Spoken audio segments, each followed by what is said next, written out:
Salve, galera! Vamos para mais um vídeo aqui do canal Brown e Fogo. Absolutamente tudo sobre Botafogo de futebol e regatas. Vambora, gente! Vamos trocar uma ideia aqui sobre as atualizações, tá certo? E até opinar, tendo em vista aí os próximos desafios. Se inscreve aqui no canal, deixa o seu like, ativa o sininho para você não perder absolutamente nenhuma novidade.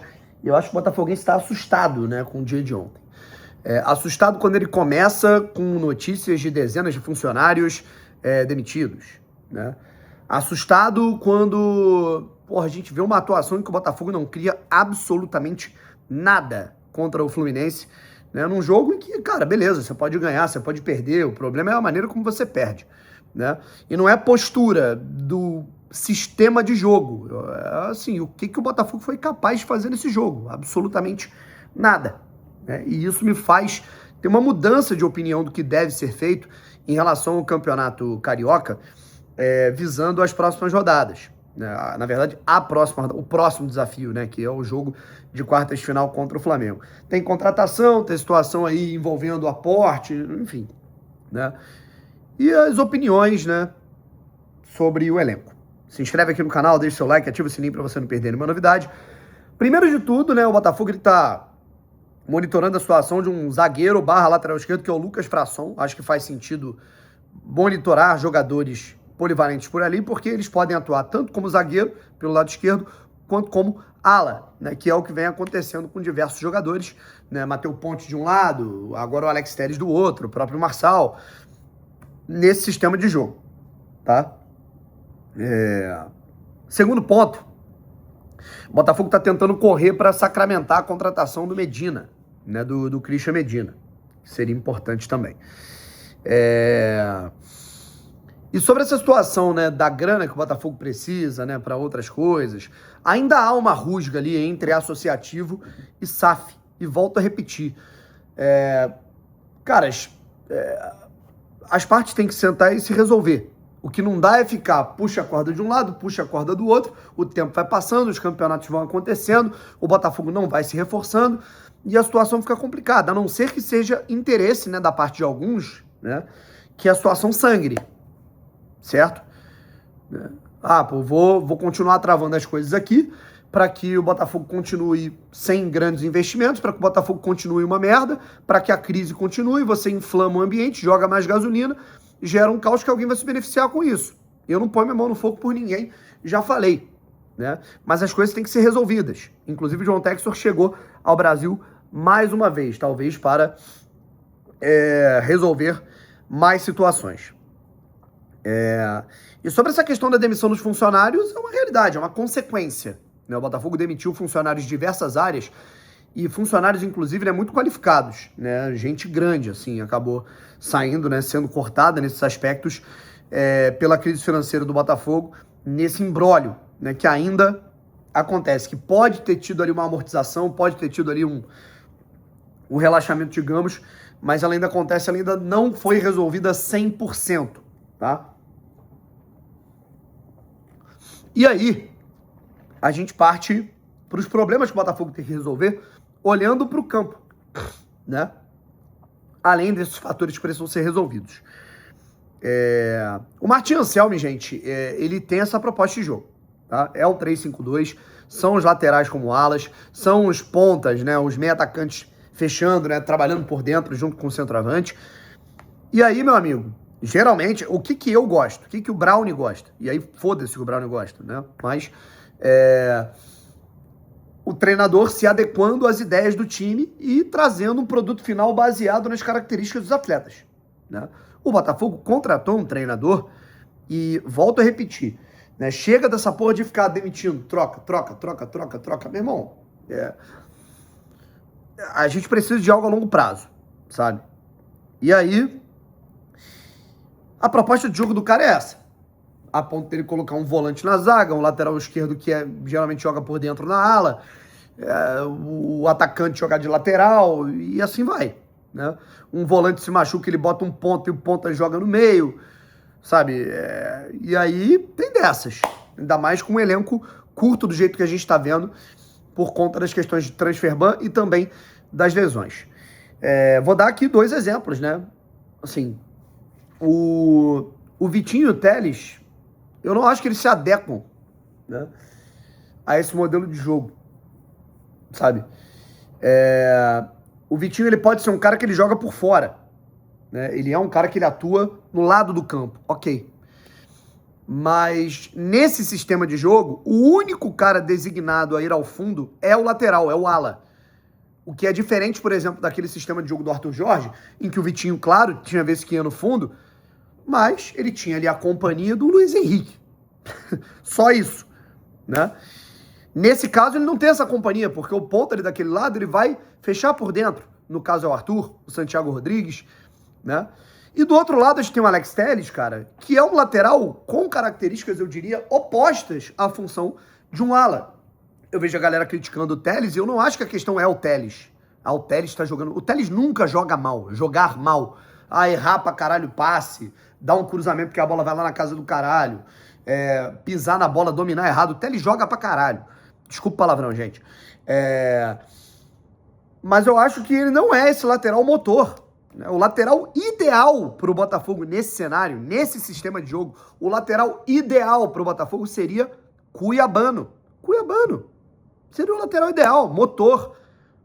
Marca pra caralho, que ao fundo ele vai, corre igual um louco, né? Tem uma força absurda, né? Uma intensidade, um arranque. Era o lateral ideal, mas o Botafogo, né? O John Textor fez o favor de confiar no amiguinho dele, Marinax, que vendeu ele pro Vasco. Super legal, né? O Telles, eu sinceramente, eu acho que ele vai se encontrar mais ou atuando como zagueiro pelo lado esquerdo, que eu acho difícil que ele aceite ficar na zaga, ou então fechando por dentro, que eu também acho meio improvável, né? Enfim, outros jogadores. Eu vi muita gente cornetando a estreia do Ítalo, cara, mas eu achei o Ítalo mais nervoso do que mal, sabe? Eu não achei que o Ítalo jogou mal, ele marcou mal, ele deu botes errados, ele deu espaço.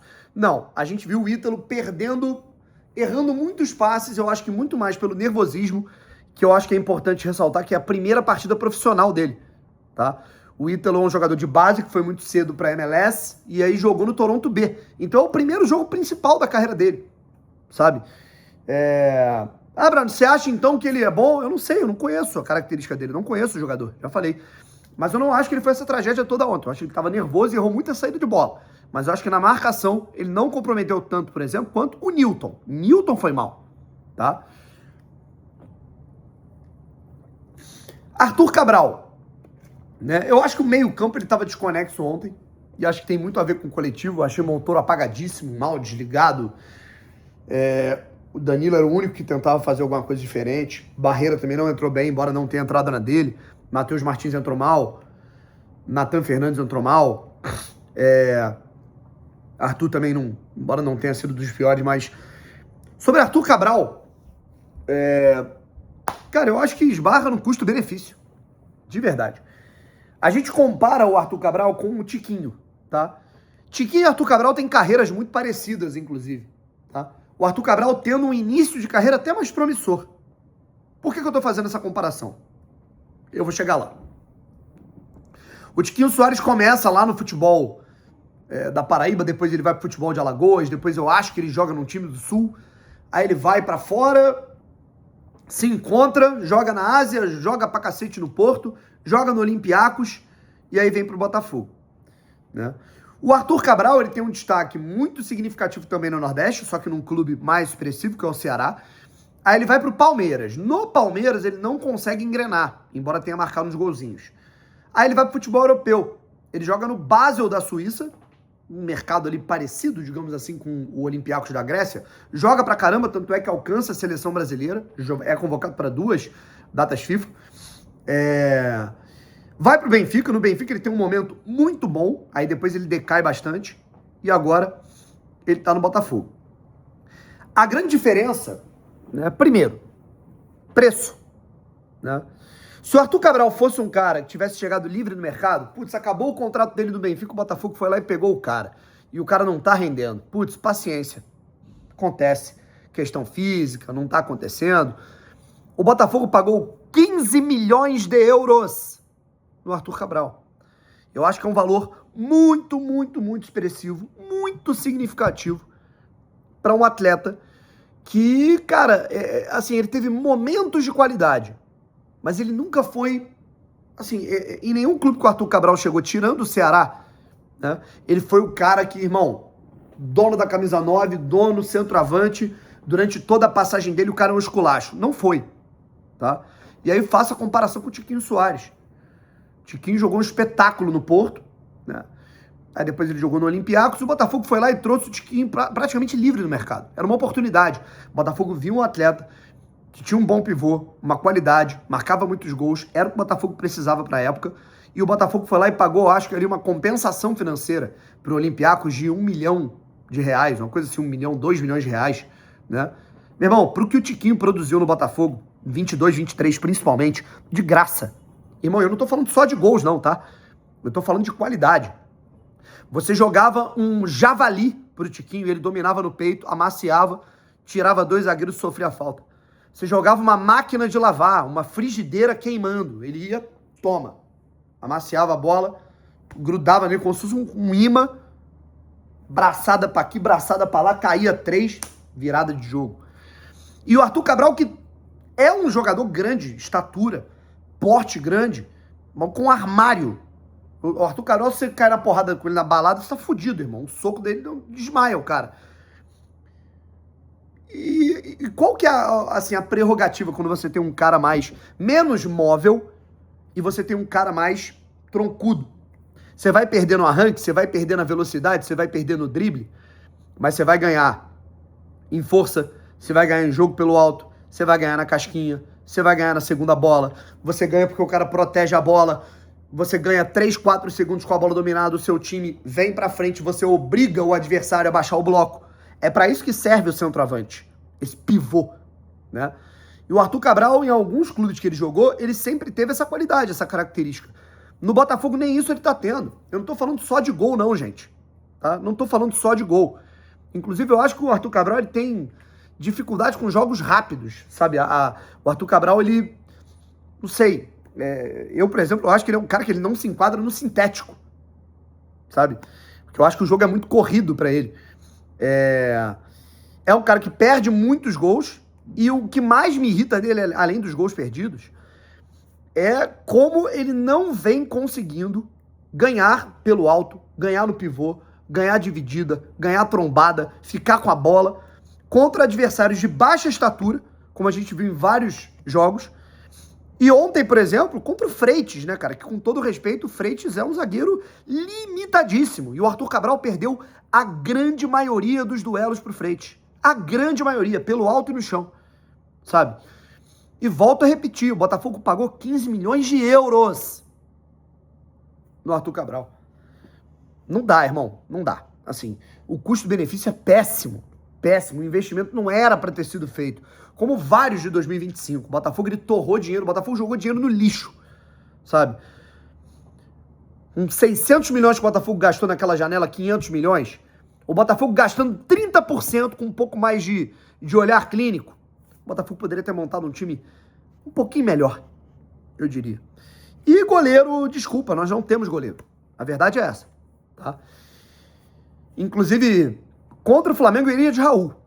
Até porque uma das informações do vídeo é de que um grupo, né? Vou até colocar aqui na descrição o grupo completo, né? Um grupo dos jogadores já foi para Potosí, já foi para Sucre, na verdade. Já vão começar treinamentos numa altitude média e depois vão subir, que foi mais ou menos o que eu fiz, né? E o que eu vou fazer agora. Você vai para Sucre, que a altitude ali é 2.800, depois você vai para Potosí, que a altitude é 1.000, 1.200 maior, né?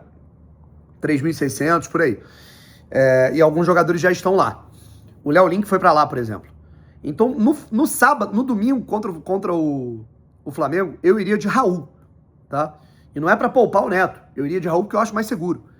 E eu não tô aqui desrespeitando o Neto não, tá, gente? É simples, né? Quando eu não gosto da atuação de um jogador, sei lá, o Arthur Cabral tá mal. Aí vai ter alguém que vai comentar, pô, tem que botar o Cris Ramos. Ah, o Vitinho não tá jogando bem. Porra, na minha opinião, tinha que jogar o Ponte. O Neto tá falhando atrás de jogo atrás de jogo, falha atrás de falha, insegurança atrás de insegurança. Eu prefiro o Léo Link, depois o Raul e depois o Neto nesse momento. Essa é a minha opinião, tá? Ou seja, pra mim, Contra o Flamengo, domingo de carnaval, tinha que ir o Raul e a maioria dos jogadores reservas. Não é por... de verdade, cara. Eu acho que é por uma questão de resguardo da equipe, pensando na Libertadores. A gente tem que priorizar a parte física e priorizar foco total na Libertadores. Volto a repetir, não sou favorável a colocar o Sub-20, beleza? Porque eu acho que é um Botafogo e Flamengo, é um jogo importante, é expor demais os meninos. Mas eu também não sou favorável ao que eu falei na semana passada, eu tô me contradizendo aqui agora. A colocar, quem tá bem joga. Não, pra mim tem que colocar reserva, tá? O máximo de jogadores reservas que dá pra colocar. Coloca. É isso. O Danilo sentiu? Não coloca ele. Beleza? O Alan não pode jogar porque tá suspenso. Barbosa, não colocaria contra o Flamengo. Telles, não colocaria contra o Flamengo. E assim vai. Beleza?